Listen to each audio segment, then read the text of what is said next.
Welcome to the Magic Channel. Welcome to The Explainer.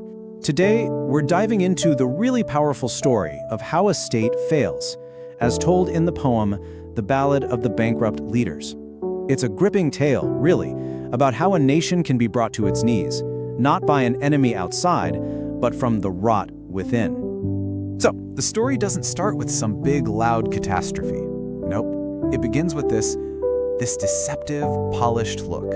This first line sets the stage perfectly, right? It makes you suspicious from the get-go, suggesting the whole disaster is built on a lie.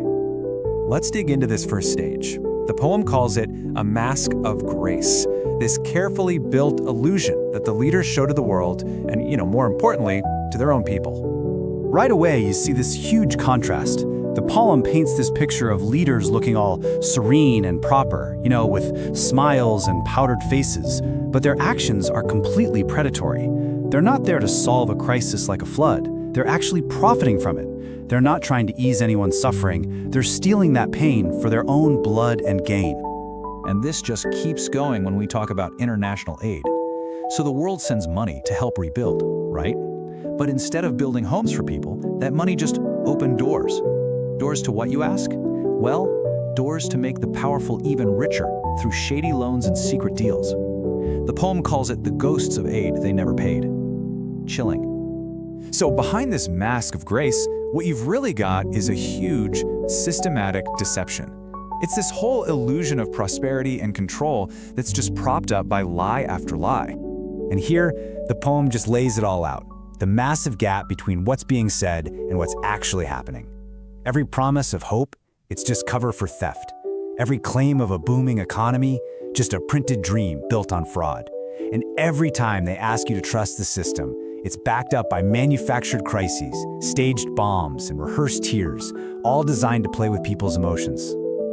This one line, wow, this is the absolute heart of the deception. It's a command, straight from the leaders to the people. Just ignore your own suffering. Ignore the poverty you see with your own two eyes.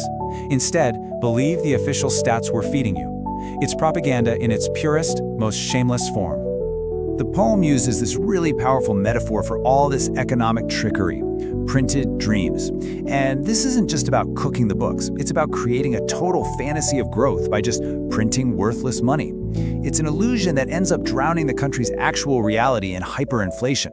It's a classic move we've seen again and again in failing states. Now, this wasn't just a case of messing up or neglect. No, the poem shows these leaders as active architects of ruin. They are taking very specific, deliberate steps to tear the nation apart from the inside. I mean, look at this. It's a playbook, a cynical, step-by-step guide to total corruption pulled right from the play. First, you sell off the nation's key assets and even its core beliefs. Then you profit from public health crises. After that, you corrupt the justice system to protect your friends. And finally, you use fear and tragedy to keep everyone in line. So how do these so-called kings even get into power? Well, the poem shows us that even democracy gets twisted. By whipping up this constant atmosphere of fear, they make sure the ballots bloomed exactly how they wanted, giving their rule a fake stamp of legitimacy. This is just such a perfect image of their hypocrisy, isn't it? You've got these leaders putting on a big show of being humble, riding bicycles maybe to look like one of the people, all while they're secretly turning everything they touch into personal gold. The performance is shiny, but their hearts, as the poem says, still cold. Okay, so all of these actions, they have consequences.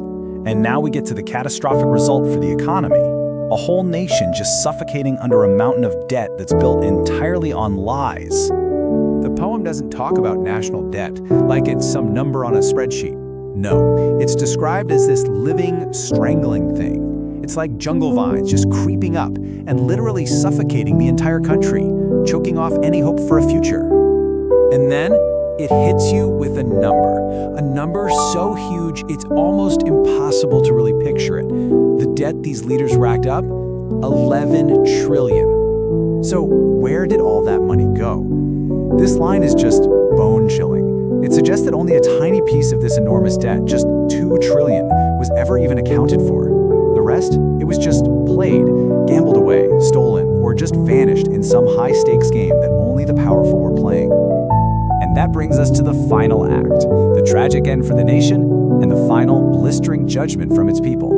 This is the dirge, the funeral song for a country that's been broken. At the very end, when the whole thing is collapsing, do the corrupt leaders feel any remorse? Nope, they actually double down. They try to rebrand their theft as patriotism.